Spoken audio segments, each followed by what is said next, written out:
Hello प्यारे बच्चों, तो कैसे हो आप सब।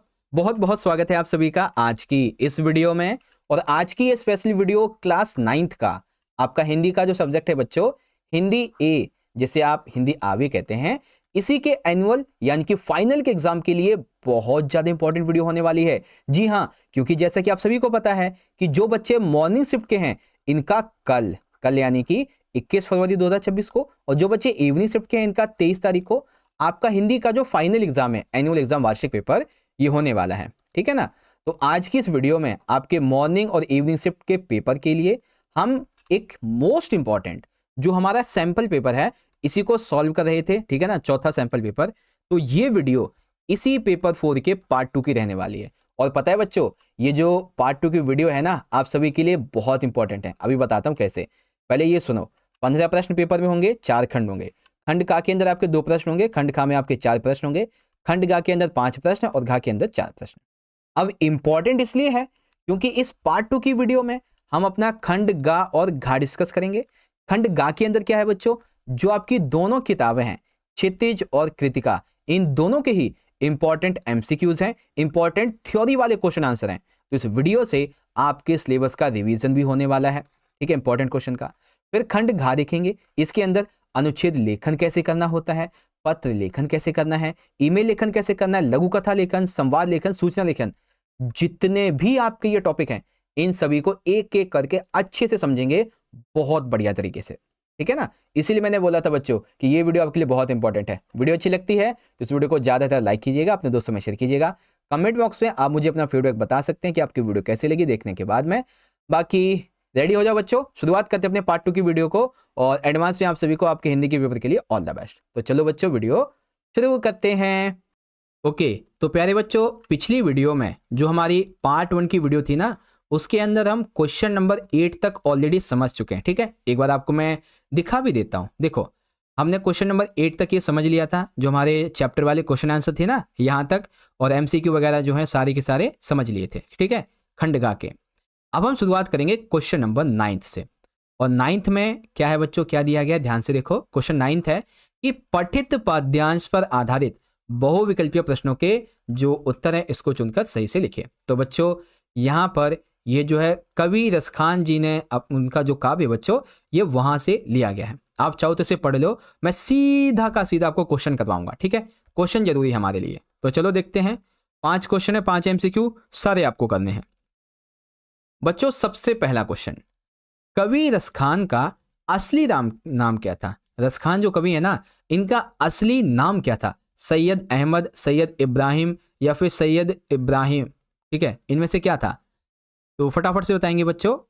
देखो इसमें पता है क्या है, छोटी सी मिस्टेक हो गई। क्या, यहाँ पे जो जितने भी नाम आपको दिख रहे हैं ना, ये तीनों के तीनों, ये तीनों ही एक ही जैसे हैं, है ना।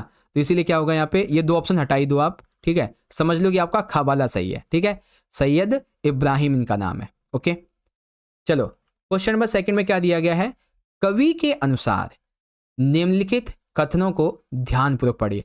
अब बच्चों ये जो क्वेश्चन है ना, इसमें आपको बहुत सारी इंफॉर्मेशन मिलेगी, बड़े ध्यान से देखना। देखो क्या कहा गया है, रसखान ने जिस देवता की भक्ति की है वो है भगवान श्री कृष्ण। किसकी भक्ति की है रसखान जी ने, भगवान श्री कृष्ण की। दूसरा, रसखान जिस पर्वत पर पत्थर बन के जन्म लेने की इच्छा रखते हैं। ठीक है, रसखान जी कहते हैं ना कि मैं इस पर्वत का पत्थर बन के जन्म लेना चाहता हूं, तो वो कौन है, गोवर्धन पर्वत। ठीक है, इसका पत्थर बन के जन्म लेना चाहते हैं। तीसरा, रसखान अगले जन्म में जो पशु बनना चाहते हैं, तो रसखान कौन सा पशु बनना चाहते हैं, गाय पशु बनना चाहते हैं। इसके अलावा रसखान अपनी आंखों से जो देखना चाहते हैं, रसखान अपनी आंखों से ब्रिज के हरे भरे वन, तालाब, इनको देखना चाहते हैं। और ये सब कुछ किससे संबंधित है, भगवान श्री कृष्ण से। तो क्या मतलब होगा, पहला, दूसरा, तीसरा, चौथा, सारी बातें सही है बच्चों। ठीक है, और अलग से ये 4 एमसीक्यू बन सकते हैं आपके कि रसखान जी ने किसकी भक्ति की थी, वो किस पहाड़ का पत्थर बन के जो है किस पर्वत का पत्थर बन के जन्म लेना चाहते थे, कौन सा पशु बनना चाहते थे, क्यों वो जो है क्या देखना चाहते थे अपनी आंखों से। तो ऐसे एमसीक्यू बन सकते हैं। ठीक है, क्वेश्चन नंबर 3, कवि रसखान ने पहले और दूसरे छंद में कौन सी भावना व्यक्त की है। बच्चों इनके 3 या 4 छंद हैं, तो इसमें से पहला और जो दूसरा छंद है इसमें कौन सी भावना इन्होंने व्यक्त की है ये बताओ। तो इसके अंदर द्वारकाधीश और उनकी जो क्रीड़ा स्थली है और ब्रजभूमि इसके प्रति अनन्य प्रेम को बताया है। ठीक है, क्वेश्चन नंबर 4, कवि के अनुसार निम्नलिखित में गलत का चयन कीजिए। यानी कि 3 बातें सही हैं, बस एक गलत है। तो अब ध्यान से देखो, पहला क्या है बच्चों, रसखान ने ब्रजभूमि को सर्वोपरि माना है क्योंकि वह भगवान श्री कृष्ण की लीलाओं की भूमि है। ठीक है, तो रसखान जी के अनुसार ब्रजभूमि सर्वोपरि क्यों है? क्योंकि वो जो ब्रजभूमि है ना वो भगवान कृष्ण की लीलाओं की भूमि है। आगे, कवि ने 8 प्रकार की सिद्धियों को गाय चराने के सुख के लिए छोड़ दिया, मतलब छोड़ सकते हैं। कवि कहते हैं कि अगर मुझे एक तरफ 8 प्रकार की सिद्धियां दे दी जाएं और दूसरी तरफ भगवान कृष्ण की गाय चराने का मौका मिले तो मैं भगवान कृष्ण की गाय चराने का सुख लेना चाहूंगा, मुझे सिद्धियां नहीं चाहिए।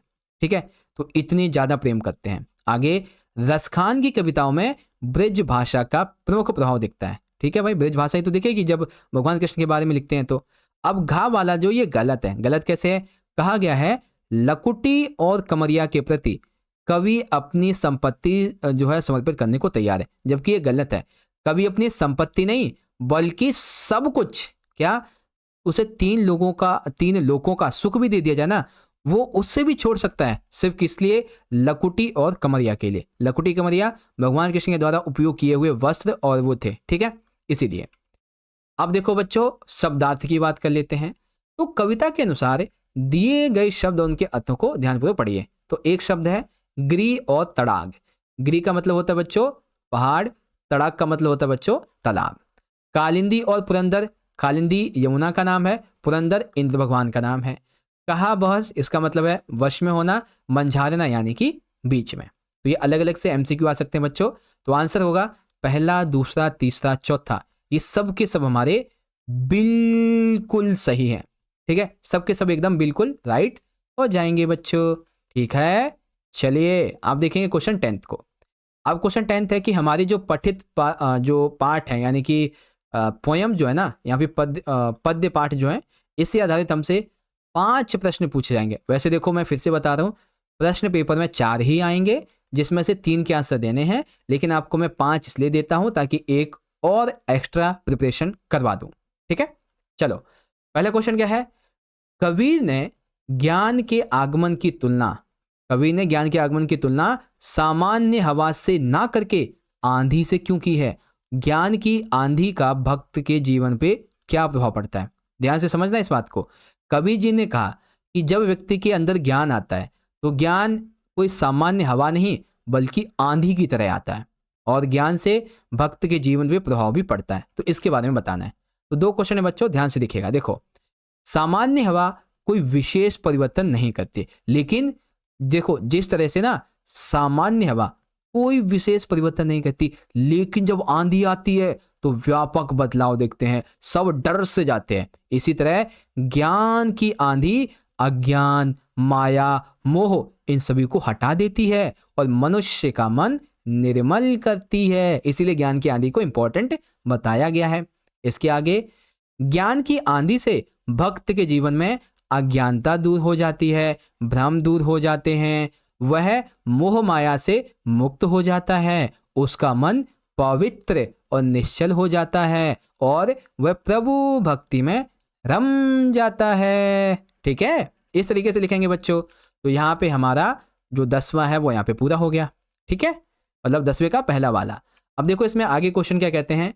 बंद द्वार की सांकल खोलने के लिए ललखत कवि ने क्या उपाय सुझाए? बंद द्वार की सांकल खोलने के लिए तो बच्चों देखो, कवित्री ने कहा यह है कि मनुष्य को ना तो भोग विलास में फंसना चाहिए और ना ही पूरी तरीके से त्याग करना चाहिए।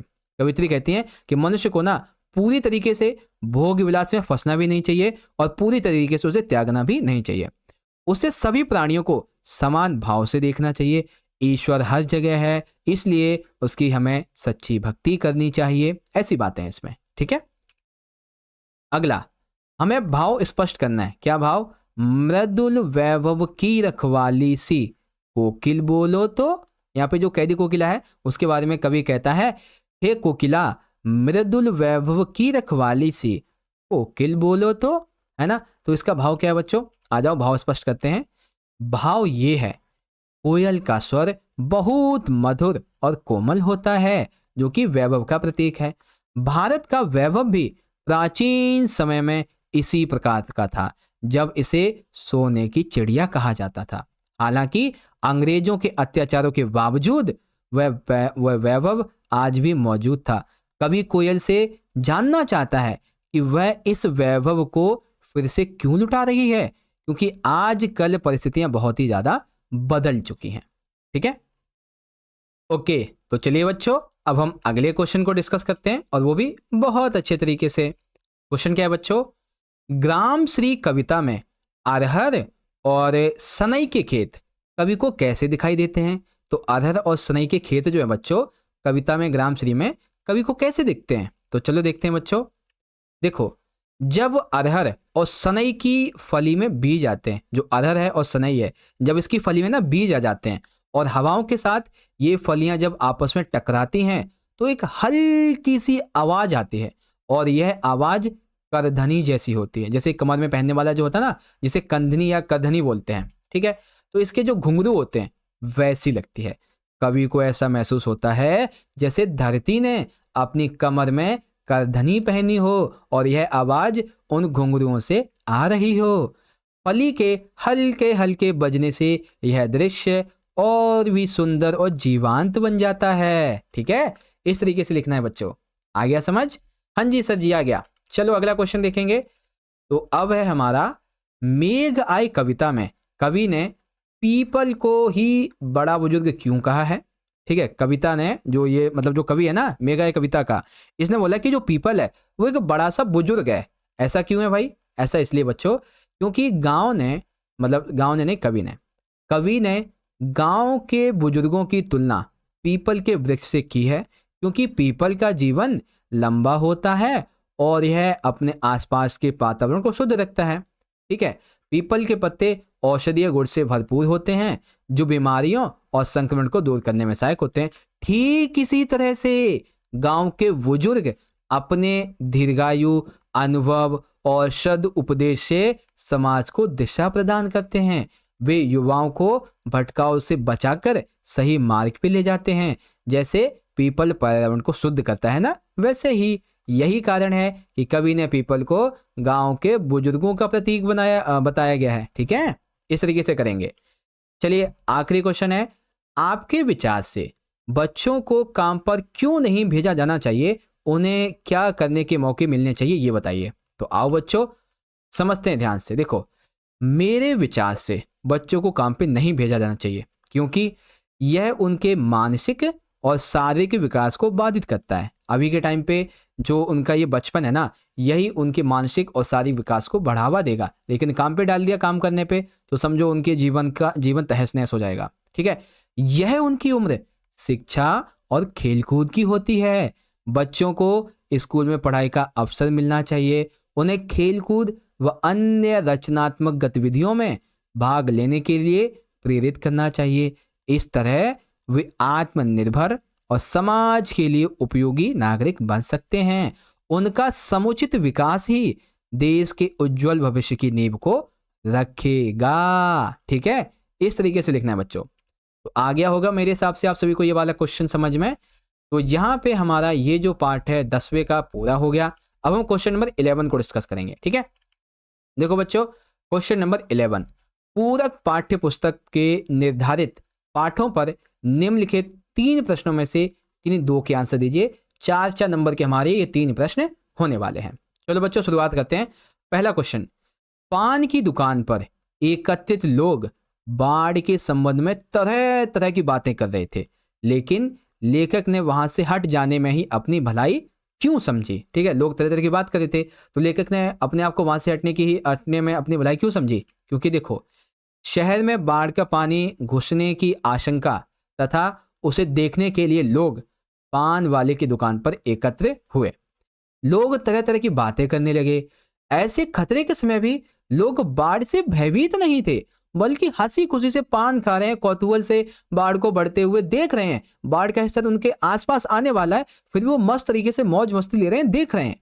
लेकिन लेखक और उसका मित्र बाढ़ से होने वाली अनहोनी से बहुत आतंकित थे। वे चाहकर भी प्रसन्न नहीं दिख रहे थे, इसीलिए वहां से हट जाने में उन्होंने अपनी भलाई समझी, ताकि लोग उन्हें बुज़दिल ना कहें, कमजोर ना कहें या कुछ भी बोलकर उनका उपहास ना उड़ाने लगे। अरे देखो देखो देखो, ये बाढ़ से तो डर गया, ये तो हंस ही नहीं रहा है, ये तो चिंतित हो गया, ये तो कमजोर है, ऐसे हंसी ना उड़ाए, इस मारे वो वहां से हट गए।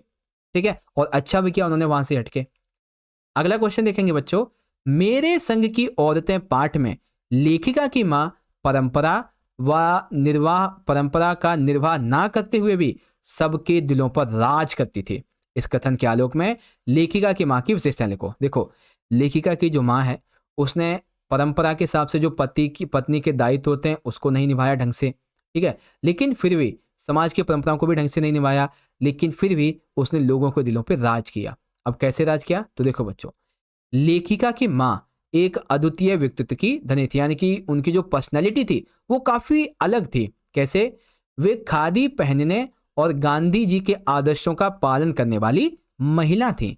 उनमें खूबसूरती और नजाकत के साथ साथ ईमानदारी और निष्पक्षता का समावेश भी था। वे सत्यनिष्ठा में विश्वास रखती थीं और हमेशा दूसरों की गोपनीयता का सम्मान भी करती थीं। उनका व्यक्तित्व ऐसा था कि परंपरागत नियमों का पालन ना करते हुए भी परिवार और समाज में सभी का दिल जीत लेती थी। उनकी सादगी, उनका सत्य बोलने की आदत उन्हें हर किसी का आदरणीय पात्र बना देती थी, जो कि हर कोई उनका आदर करता था। ठीक है, इस तरीके से लिखेंगे।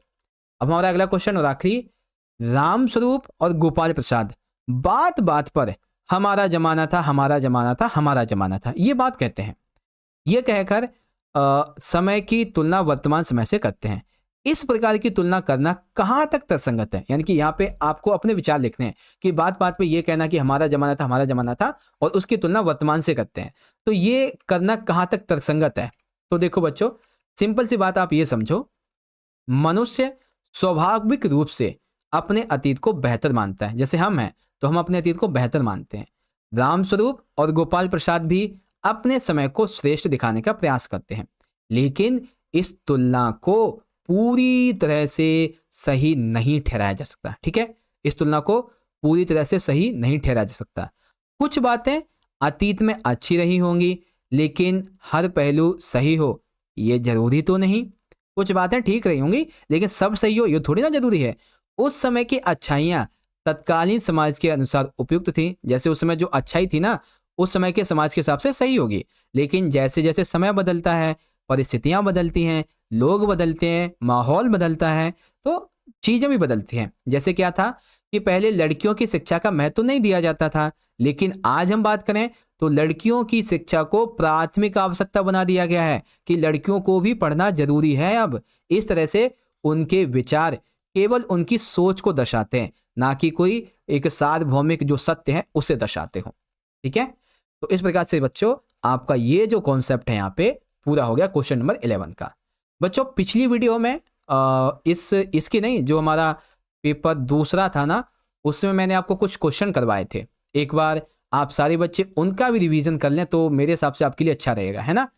हाँ सर जी करवा दो, चलो एक बार उनका भी रिवीजन करवा देता हूँ आपको जल्दी जल्दी। हाँ, जैसे कि ये देखो क्वेश्चन नंबर 11, वैसे मैंने आपको पढ़ाया हुआ है, बस इस बार अभी आपको मैं रिवाइज करवा रहा हूँ, क्विक रिवीजन जिसे कहते हैं। देखो क्या कहा गया है, लेखक ने बाढ़ के पानी को मृत्यु का तरल दूत किससे कहा, कब कहा और क्यों कहा। लेखक ने दिल दहला देने वाला समाचार किससे कहा और क्यों कहा।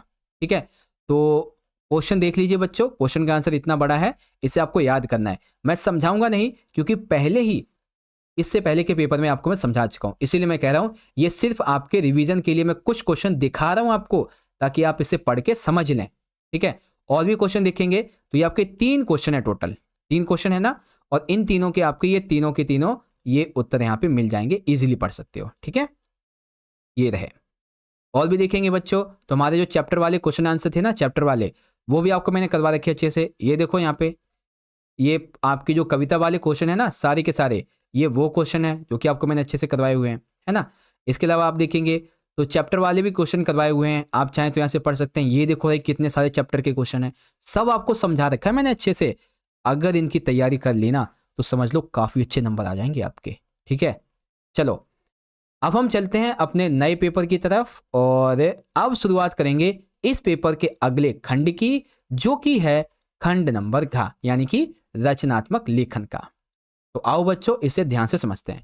तो क्वेश्चन 12 है, निम्नलिखित 3 विषयों में से किसी एक विषय पर दिए गए संकेत बिंदुओं के आधार पर अनुच्छेद लेखन कीजिए। तो अनुच्छेद लिखना है। अब अनुच्छेद के लिए आपको देखिए विषय क्या दिया गया है, जो मूल्य शिक्षा है इसका महत्व, शहरीकरण के फायदे और नुकसान, इसके अलावा यह है विज्ञान और पर्यावरण का संबंध। ठीक है, 3 विषय आपको दिए जा रहे हैं। अब इन्हीं विषयों के संबंध में आपको कुछ संकेत बिंदु भी दिए गए हैं, जैसे कि आप अगर मूल्य शिक्षा के महत्व को समझाएं तो पहले इसकी परिभाषा के बारे में बताएं, बच्चों को जो मूल्य शिक्षा है इसके ये उनके लिए कैसे इंपॉर्टेंट है, परिवार और स्कूल में शिक्षा का असर कैसे पड़ता है समाज में सुधार के लिए। तो ऐसे ऐसे करके आपको लिखने हैं। ठीक है, तो चलो बच्चों लिखते हैं। देखो पहला टॉपिक मैंने उठाया यहाँ पे, मूल्य शिक्षा का महत्व। ठीक है, देखो मूल्य शिक्षा वह शिक्षा है जो बच्चों और युवाओं को अच्छे आचार व्यवहार, नैतिकता और सामाजिक जिम्मेदारियों के बारे में सिखाती है। मूल्य शिक्षा जीवन में ईमानदारी, सहानुभूति और करुणा जैसे गुणों को विकसित करने में मदद करती है। मूल्य शिक्षा का महत्व इसलिए भी है क्योंकि यह व्यक्ति को समाज में सुलझे हुए और जिम्मेदार नागरिक बनने के लिए प्रेरित करती है। यह न केवल स्कूलों में बल्कि घर पर भी बच्चों को सिखाई जानी चाहिए ताकि बच्चे सही और गलत के बीच में फर्क को समझ सकें। मूल्य शिक्षा से समाज में सुधार होता है क्योंकि यह सामूहिक सद्भाव और सहयोग की भावना को बढ़ावा देती है। बच्चों को समय समय पर नैतिक शिक्षा देने से समाज में अपराधों में कमी आ सकती है और सामूहिक शांति का वातावरण बन सकता है। यह बच्चों को सही दिशा में मार्गदर्शन देती है जिससे वे अपने जीवन में सकारात्मक बदलाव ला सकते हैं। ठीक है, तो ऐसे ये है। एक और टॉपिक था हमारा शहरीकरण के फायदे और नुकसान, है ना। देख लो बच्चों, आप चाहो तो इसे पढ़ लेना क्योंकि एक तो मैंने आपको समझा दिया है। अब है शहरीकरण के फायदे और नुकसान, इस पे आप लिख सकते हैं। और इसके अलावा मैंने पिछले पेपर में भी आपको समझा रखी है कुछ, जैसे कि आपको दिखाऊं। एक सेकेंड, हाँ जैसे कि देखो मैंने एक टॉपिक आपको समझाया था मनोरंजन के साधन के ऊपर। ठीक है, एक टॉपिक था मनोरंजन के साधन के ऊपर। इसे आप देख सकते हैं कि मनोरंजन जो है वो जीवन का अहम हिस्सा है जो तनाव को कम करने, मनोबल को बढ़ाने और मानसिक शांति प्रदान करने के काम आता है। मनोरंजन के साधन विभिन्न रूप में हो सकते हैं जैसे कि खेल, संगीत, फिल्में, यात्रा, वीडियो गेम, है ना। बच्चों और वयस्कों के लिए अलग अलग प्रकार के मनोरंजन साधन होते हैं, उनकी रुचियां उनकी उम्र के हिसाब से होते हैं। आजकल तो स्मार्टफोन हो गया, इंटरनेट हो गया और इंटरनेट पे भी रील हो गई भाई, इंस्टा की रीलें हो गई, बस यही मनोरंजन है सबका आजकल। स्किप करे जा रहे हैं, रील स्क्रॉल किए जा रहे हैं, बस इसी में मनोरंजन हो रहा है उसका, है ना। हालांकि अत्यधिक मनोरंजन के साधनों का उपयोग शारीरिक और मानसिक स्वास्थ्य पे नकारात्मक प्रभाव डाल सकता है। और भी टॉपिक करवा रखे हैं जैसे कि पर्यावरण संरक्षण का क्या महत्व होता है बच्चों, तो इस पे भी मैंने आपको अनुच्छेद लेखन बताया हुआ है ना। तो अगर आपने ये वीडियो देखी होगी तो पता होगा आपको अच्छे से। ओके बच्चों, चलो अगले क्वेश्चन को डिस्कस करेंगे। क्वेश्चन नंबर है 13। इसमें पूछा गया है, मतलब इसमें कहा गया है किसी एक विषय पर शब्दों में पत्र लिखिए 100 शब्दों में। अब बच्चों ध्यान से सुनो, पेपर के अंदर पत्र के आपके आएंगे तो सिर्फ 2 क्वेश्चन, सिर्फ 2 आएंगे, लेकिन इसके ना 3 टाइप हैं। कौन कौन से? एक टाइप है कि आपको अपने किसी संबंधी को पत्र लिखना होगा, एक टाइप है कि आपको विद्यालय के प्रधानाचार्य को लिखना होगा, और एक टाइप है कि आपको अधिकारी को लिखना होगा। ठीक है, ये तीनों है और मैं आपको तीनों करवाऊंगा, तीनों की तीनों करवाऊंगा ताकि कोई भी आ जाए आप आसानी से कर पाओ। कोई भी क्या, 2 तो आने ही हैं, एक तो भाई वाला मतलब संबंधी वाला, और एक जो होता है अधिकारी वाला, ये तो आएगा ही। प्रधानाचार्य वाला में भी मुश्किल है क्योंकि ये मिड टर्म में आ चुका है इसीलिए, लेकिन मैं आपको तीनों करवाऊंगा। 1% का चांस भी क्यों लें भाई, अगर आ गया तो क्या करोगे, है ना। चलो शुरुआत करेंगे। देखो हमारा पहला क्वेश्चन क्या कहता है, पहला क्वेश्चन कहता है कि आप योगेश निधि हैं, आप अपने छोटे भाई को समय का सदुपयोग करने और पढ़ाई के प्रति गंभीर होने की सलाह देते हुए 100 शब्दों में पत्र लिखो। अपने छोटे भाई को पत्र लिखना है कि समय का सही से उपयोग करो। तो कैसे लिखेंगे बच्चों? प्रिय बहन, सप्रेम नमस्कार।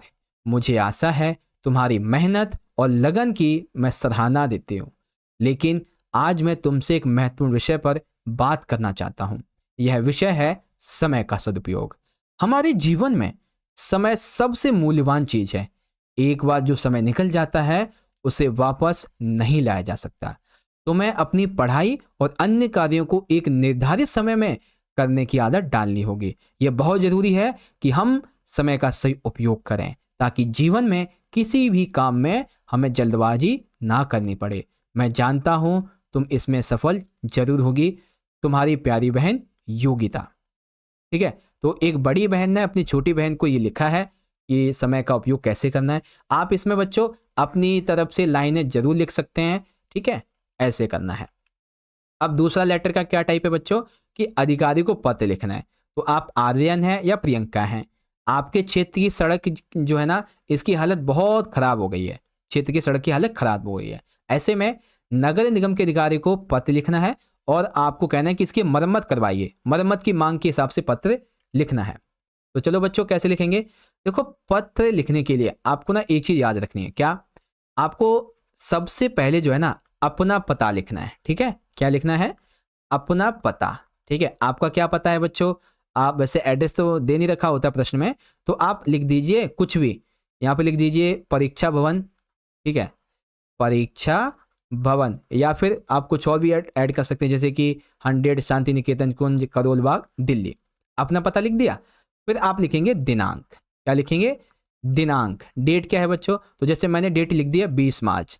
अब लिखेंगे बच्चों प्राप्तकर्ता का पता, यानी कि जिसको ये मिलेगा। ठीक है, जिसको ये पत्र मिलेगा। तो लिखा है नगर निगम अधिकारी को, करोल बाग, दिल्ली के। विषय क्या है? सड़क की खस्ता या फिर खराब हालत पर ध्यान आकर्षित या फिर मरम्मत करवाने हेतु पत्र। ध्यान आकर्षित कह लीजिए या फिर मरम्मत कह लीजिए, इसके लिए। अब यहां पे लिखेंगे इस तरीके से, मान्यवर, मैं आर्यन प्रियंका आपके क्षेत्र का निवासी हूं। ठीक है, मैं आर्यन आपके क्षेत्र का निवासी हूं। सड़क की खस्ता हालत पर आपका ध्यान आकर्षित करना चाहता हूं। हमारे क्षेत्र की प्रमुख सड़कें जीर्ण शीर्ण हो चुकी हैं, बहुत ही खराब हो चुकी हैं, जिसमें कई जगह गड्ढे हो गए हैं। इस वजह से दुर्घटनाएं होती भी हैं और खतरा बढ़ता जा रहा है। इस समस्या को हल करने के लिए सड़क मरम्मत का कार्य शीघ्र अतिशीघ्र शुरू किया जाए और सड़क की नियमित देखरेख की व्यवस्था की जाए। आपसे अनुरोध है कि आप इस मामले में जल्दी से जल्दी कार्यवाही करेंगे। धन्यवाद। भवदीय नाम और मोबाइल नंबर। ठीक है, तो इस तरीके से हमारा ये अधिकारी वाला पत्र हो गया। बहुत ही ईजी है, ज्यादा कोई बड़ी बात नहीं है, बहुत ईजी है अधिकारी वाला पत्र। ओके, अब एक दूसरा पत्र का क्या टाइप है बच्चों? दूसरा पत्र का टाइप है, मतलब ये तीसरा होगा, प्रधानाचार्य का। आप अमित या लता हैं, आपके विद्यालय की विज्ञान प्रयोगशाला में उपकरण पुराने और खराब हो गए हैं। प्रधानाचार्य जी से आग्रह करते हुए पत्र लिखिए कि प्रयोगशाला में सुधार के लिए क्या क्या कदम उठाए जाएं। ठीक है, तो आपको पत्र लिखना है। किसे? अपने प्रधानाचार्य को। किस मामले में? कि जो प्रयोगशाला है इसके सुधार के लिए क्या क्या कदम उठाए जाएं, वो भी आपको बताने हैं। तो बच्चों, जब हम प्रिंसिपल को लेटर लिखते हैं तो कैसे लिखते हैं? सेवा में श्रीमान प्रधानाचार्य जी, राजकीय वरिष्ठ माध्यमिक बाल विद्यालय, 12 खंबा रोड, करोल बाग, दिल्ली। विषय है विज्ञान की प्रयोगशाला के सुधार पत्र हेतु। ठीक है, विज्ञान की प्रयोगशाला के सुधार पत्र। अब देखो, प्रधानाचार्य जी, सविनय निवेदन यह है कि मैं अमित या लता आपके विद्यालय का छात्र या छात्रा हूं। इस पत्र के माध्यम से विज्ञान प्रयोगशाला में सुधार की आवश्यकता पर आपका ध्यान आकर्षित करना चाहता हूं। विद्यालय की विज्ञान प्रयोगशाला के उपकरण बहुत ही पुराने हो गए हैं और कुछ तो खराब हो गए हैं, जिससे कि छात्रों को अपने प्रयोग करते समय कठिनाई होती है। यह न केवल छात्रों के लिए समस्या है, बल्कि इससे उनकी शैक्षिक गुणवत्ता भी प्रभावित होती है। मैं आपसे निवेदन करता हूं कि विज्ञान प्रयोगशाला के उपकरणों को शीघ्र अतिशीघ्र बदलवाया जाए और नए उपकरण खरीदे जाएं, ताकि छात्र वैज्ञानिक प्रयोगों का सही तरीके से अभ्यास कर सकें। धन्यवाद। फिर आएगा देखो डेट, आपका आज्ञाकारी शिष्य, यहाँ पे आपका नाम, आपका रोल नंबर और आपका जो क्लास है वो आ जाएगी। ठीक है, इस तरीके से आपको ये लिखना है बच्चों। ठीक है, देखो मैंने आपको तीनों समझाए, तीनों लेटर समझाए हैं मैंने। ठीक है, तीनों, चाहे सगे संबंधी का हो, अधिकारी का हो या फिर प्रधानाचार्य का, तीन की तीनों समझाए मैंने आपको। ठीक है, मेरी तरफ से जितने एफर्ट हो सकते हैं ना मैं सारे यूज करता हूं ताकि आपको समझा सकूं। ओके, चलो अब है हमारा क्वेश्चन नंबर 14। इसमें पूछा गया है कि आपका नाम स्नेहा है, आपके मोहल्ले में सफाई कर्मी जो है वो नियमित रूप से नहीं आते हैं, सफाई करने वाले नियमित रूप से नहीं आते हैं, जैसे कि सड़कों में या फिर गली मोहल्लों में गंदगी भरी हुई है, इससे कि मच्छर अन्य कीटाणुओं की समस्या बढ़ गई है। कृपया नगर निगम के अधिकारी को इस विषय में लिखें और तुरंत सफाई व्यवस्था के दुरुस्त करने का अनुरोध करें। अथवा ये आपको यहाँ पे लघु कथा लिखनी है, तो पहले हम क्या करेंगे, नगर निगम अधिकारी को एक ईमेल लिखेंगे। ठीक है, क्या लिखेंगे, ईमेल लिखेंगे। ओके, यहाँ पे जो है ना ईमेल है, दरअसल यहाँ पे आई थिंक मेंशन नहीं है, तो यहाँ पे ये ईमेल लिखना है आपको। कृपया नगर निगम अधिकारी को इस विषय में ईमेल लिखें। ठीक है, तो बच्चों जब हम ईमेल लिखते हैं तो ईमेल में क्या होता है कि प्रेषक कौन है, भेजने वाला स्नेहा है, प्राप्तकर्ता कौन है, नगर निगम अधिकारी है, विषय क्या होता है, सब्जेक्ट क्या है, मोहल्ले में सफाई की समस्या। शुरुआत कैसे करेंगे, शुरुआत ऐसी होगी, प्रिय नगर निगम अधिकारी या फिर आदरणीय नगर निगम अधिकारी, मैं स्नेहा मोहल्ला काव्या नगर की निवासी हूँ। यह सूचित करना चाहती हूँ कि हमारे मोहल्ले में सफाई कर्मी नियमित रूप से नहीं आते हैं, जिससे इलाके में गंदगी का ढेर लग गया है। सड़कें, गली मोहल्ले बेहद गंदे हो गए हैं। गंदगी से न केवल बदबू फैल रही है बल्कि मच्छरों और अन्य कीटाणुओं की संख्या भी बढ़ गई है। इससे स्वास्थ्य समस्याएं भी उत्पन्न हो सकती हैं और खासकर बच्चों के लिए यह एक बड़ा खतरा हो सकता है। कृपया सफाई कर्मियों की ड्यूटी सुनिश्चित करें और क्षेत्र की सफाई का काम अतिशीघ्र शुरू करें ताकि लोगों को परेशानी का सामना ना करना पड़े। उसके बाद धन्यवाद भवदीय स्नेहा और फोन नंबर। ठीक है, इस तरीके से आपको लिखना है, जो कि may be and I hope आपको समझ में आ गया होगा। ओके बच्चों, चलो ये हो गया हमारा। अब दूसरा टॉपिक क्या है बच्चों, इसमें दूसरा टॉपिक है लघु कथा लेखन। अब लघु कथा के लिए हमें कुछ पॉइंट दिए गए हैं। व्यस्त जीवन में रिश्तों की उपेक्षा, रिश्तों की महत्वता का एक ऐसा एहसास देर से होना, बदलाव की आवश्यकता महसूस करना, रिश्तों में सुधार संतुलन की ओर कदम बढ़ाना, कुछ ऐसी हैं। तो रिश्तों के बारे में दरअसल ये है। तो सबसे पहले हम क्या करेंगे, हम अपना विषय लिखेंगे। तो हमारा विषय है रिश्तों की अहमियत, लघु कथा। ठीक है, रिश्तों की क्या अहमियत होती है इसके मामले में लघु कथा। लघु कथा में देखो हम एक पात्र लेते हैं हमेशा। यहाँ पे मैंने आज अपने पात्र का नाम रखा है मयंक। ठीक है, क्या रखा है, मयंक। मयंक एक सफल बिजनेसमैन था, लेकिन वह हमेशा अपने काम में इतना व्यस्त रहता था कि उसने अपने रिश्तों की उपेक्षा कर दी। यानी कि वो काम में इतना मशरूफ हो जाता था कि उसे अपने रिश्तों का अंदाजा ही नहीं रहता था। उसकी सफलता का कोई फायदा नहीं था। वो इतना सफल हो गया, इतना बड़ा बिजनेसमैन बन गया, कोई फायदा नहीं हुआ उसका। क्यों? क्योंकि परिवार और दोस्तों से वह दूर होता जा रहा था। और ये सच्चाई है कि जब आप सक्सेस हो रहे हैं तो हमेशा अपने परिवार और अपने दोस्त को साथ लेके चलें, क्योंकि जब आप सक्सेस हो जाएंगे तो कोई हो या ना हो, वो आपको सक्सेस में भी और आपकी हार में भी हमेशा आपके साथ होंगे। ठीक है, तो ये चीज़ है। एक दिन मयंक को ये एहसास हुआ कि उसके पास वह सब कुछ है जो उसे चाहिए, लेकिन फिर भी आज वो अकेला हो गया है। उसकी पत्नी और बच्चे उसे समझ नहीं पा रहे थे और उसके दोस्तों से बातचीत भी कम हो गई थी। उसने महसूस किया कि सफल होने के बावजूद रिश्तों में भी सुधार की जरूरत है। मयंक ने तय किया कि अब वह अपने जीवन में संतुलन लाएगा। उसने अपने परिवार के साथ समय बिताना शुरू किया और पुराने दोस्तों से मिलकर रिश्तों को फिर से मजबूत किया। इस बदलाव ने उसकी जीवन की संतुष्ट और उसका जो जीवन है वो संतुष्ट बना दिया, खुशहाल बना दिया, क्योंकि अब वह जानता था कि रिश्तों का महत्व सफलता से कहीं ज्यादा है, या फिर यूं कहें कि रिश्तों और सफलता के बीच में बैलेंस करके चलना चाहिए। ओके, ऐसे लिखेंगे। ठीक है, चलो अब हम देखेंगे अगला प्रश्न। प्रश्न नंबर है 15 में एक प्रश्न आपको मैं करवाने वाला हूं, एक की आप प्रैक्टिस खुद करें। तो पहला वाला मैं आपको करवाऊंगा, आरव और तनु पर्यावरण संरक्षण के महत्व पर चर्चा करते हैं। आरव प्लास्टिक का उपयोग कम करने का सुझाव देता है, जबकि तनु वृक्षारोपण पर जोर देती है। वे दोनों मिलकर पर्यावरण के प्रति जागरूकता फैलाने की योजना बनाते हैं। तो इस मामले में आपको संवाद लेखन तैयार करना है, ठीक है। एक यहाँ पे मिसिंग होगी दरअसल, तो संवाद लेखन आपको तैयार करना है। तो आओ बच्चों संवाद लिखेंगे। संवाद का विषय क्या है बच्चों हमारा? संवाद का विषय है पर्यावरण संरक्षण के उपाय। सबसे पहले आरव कहता है, तनु क्या तुमने सोचा है कि हमारा पर्यावरण इतना ज्यादा प्रदूषित क्यों हो रहा है? ठीक है। तनु ने कहा, हाँ आरव, प्लास्टिक कचरे ने स्थिति को बहुत ज्यादा खराब कर दिया है। आरव कहता है, हमें प्लास्टिक का उपयोग कम करना चाहिए। तनु कहती है, हाँ प्लास्टिक का उपयोग तो कम करना चाहिए, साथ ही हमें अधिक से अधिक पेड़ भी लगाने चाहिए। आरव कहता है, क्यों ना हम अपने स्कूल में जागरूकता अभियान शुरू करें?